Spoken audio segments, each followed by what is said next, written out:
So back in 2012, Utah experienced a pretty significant fire season. A lot of large fires, a lot of expensive fires, a lot of people on the ground working really hard to get those fires put out.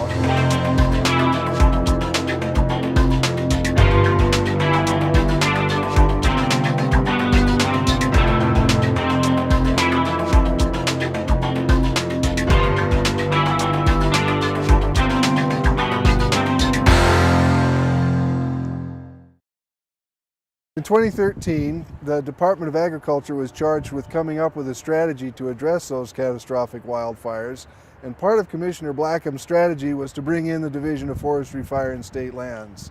And ultimately, over the course of working with the multi-agency groups, that was transferred to us to take on responsibility for that catastrophic wildfire strategy.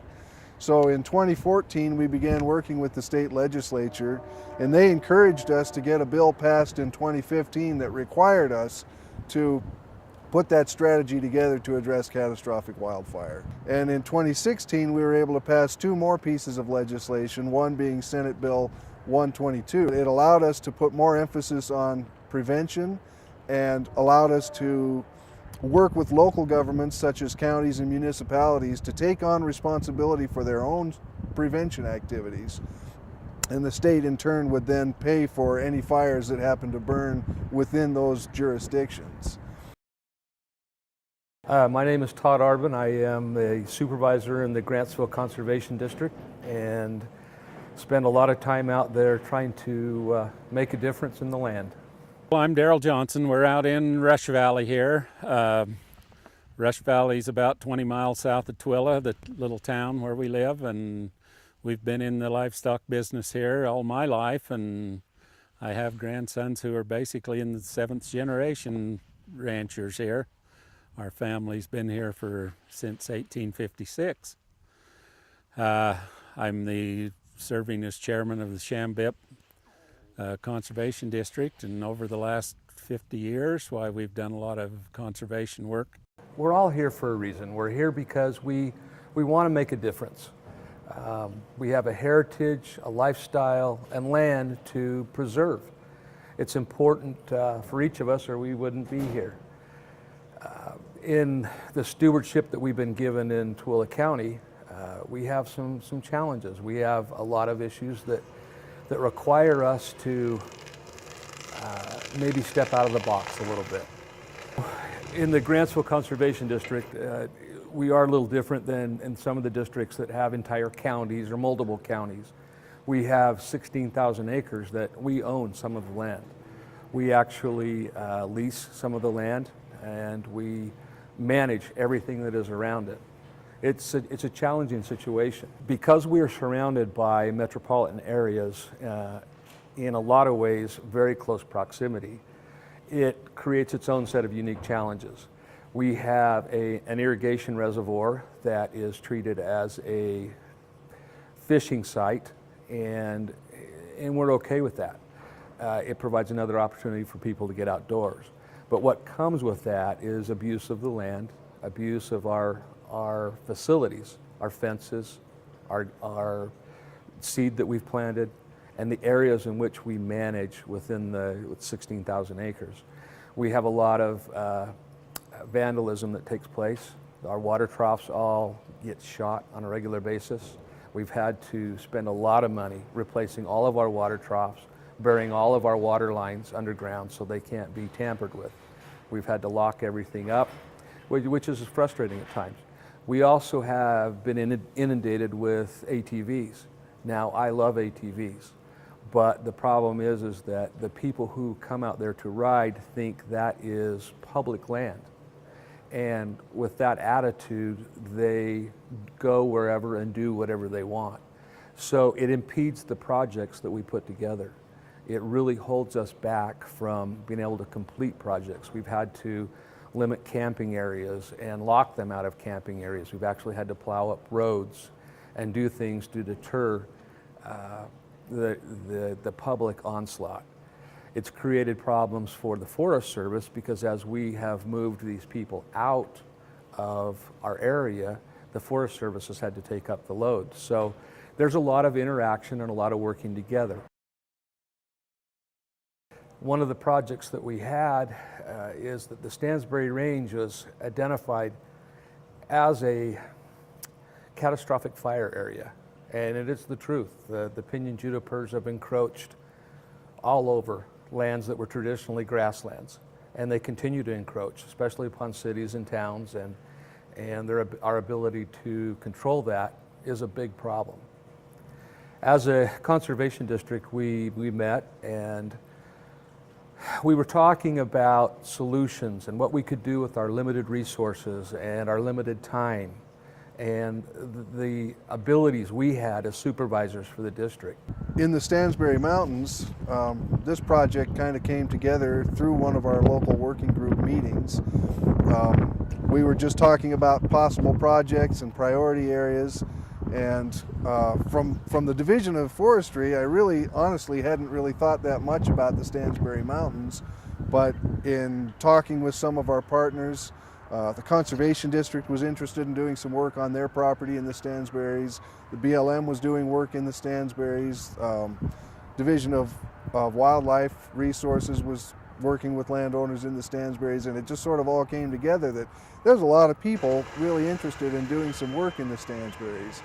And Tooele County being the largest county that I manage and oversee, and with the highest fire load, it just made sense that we start to do some kind of a coordinated effort within the Stansbury Mountains. What we decided to do was have more or less a summit with the agencies out on the Stansbury Range. We brought all of the groups together in one meeting, and it was an awesome event because all of a sudden now we created some synergies between the agencies, synergies with us. We had finite resources to deal with. Because of that, we were limited in what we could do. But together with all of the different agencies, we had some great opportunities ahead of us. I don't know that traditionally this many agencies have worked together at once, but in our instance, it turned out to be a very, very good thing. I'm thankful for the Department of Agriculture, because without them, we wouldn't have had the GIP funds to combine with our own monies to really get this thing spurred on. Without their help and recognizing the benefit and the effort that we have made is very important to us. We were organized, but with their help, we became very organized. They, in turn, turned around after seeing this effort and gave us some grant money, which really, really, really helped in our objective. I was skeptical as to whether that grass would grow, but it's amazing. They have some very excellent stands of grass treating the whole watershed. So BLM has been partners in this, and now with this catastrophic fire and the other landowners involved, private landowners, why we've seen quite a lot of work being done in both lop and scatter and the bullhog work and chaining and different things. So we're basically treating a whole watershed here. This chaining and piling has been a sage grouse project that we've done, and then we've also done a lop and scatter project on about 1,800 acres. That and the lop and scatter basically is going in after the chaining and cutting the whips. They have hand crews that come in. We had 12 men with chainsaws on this one crew, and they were cutting every live juniper in that lop and scatter thing. So they did a great job for us on that.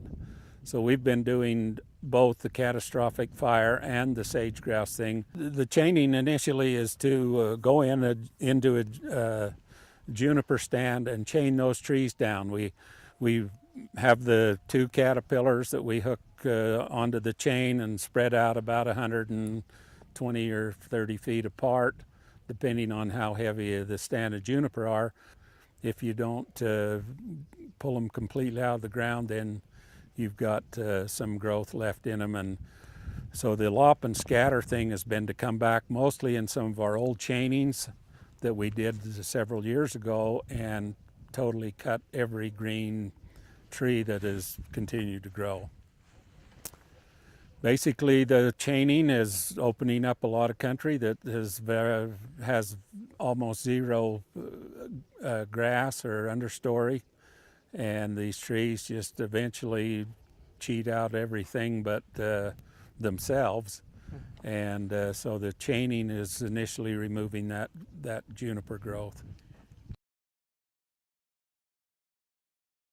This project is part of the RCPP project, Regional Conservation Partnership Program. There's a bunch of different entities, the State Forestry and Fire, the DWR, Forest Service for CAT Fire, BLM, and NRCS. And this is one of our projects here to help with the catastrophic fire by removing the juniper and the fuel loads, sagebrush as well. One of our concerns in Tooele County, our resource concerns, is the juniper encroachment. And this area has a lot of juniper that's been encroached over the years.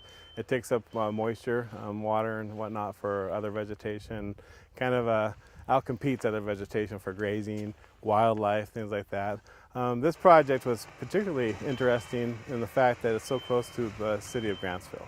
And so with the juniper encroachment, our main goal here is actually to eliminate and reduce the fuel loads to prevent the catastrophic fire for just Grantsville and also Rush Valley, which is down the Stansbury, a little further to the south. I also work with them on the grazing aspect of this project as well, just because we want to make sure that the vegetation that's been established can withstand the number of animals they graze and also wildlife as well. And so I'll work with them on a grazing rotation, a rest rotation. We'll come out here and monitor to make sure things are growing well, and just anything they need my help with, technical assistance to help them out, I'm here for them.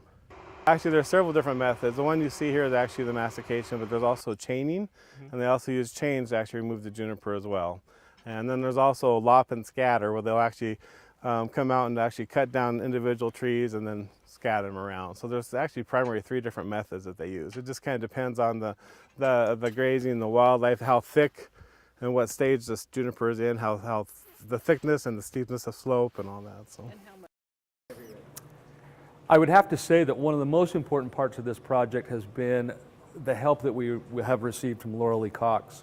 Without her organizing, getting in touch with the people, doing the legwork for us, this project would not have happened for us, I can guarantee you that. With the demands we have in each of our lives, it's important that we have a supervisor like we have who has an interest to help us do our jobs better. And I'm very appreciative of that. I'm very appreciative of what she has done for our area. And if one day I can put a plaque, there'll be a plaque right next to the corral saying, courtesy of Laura Lee Cox.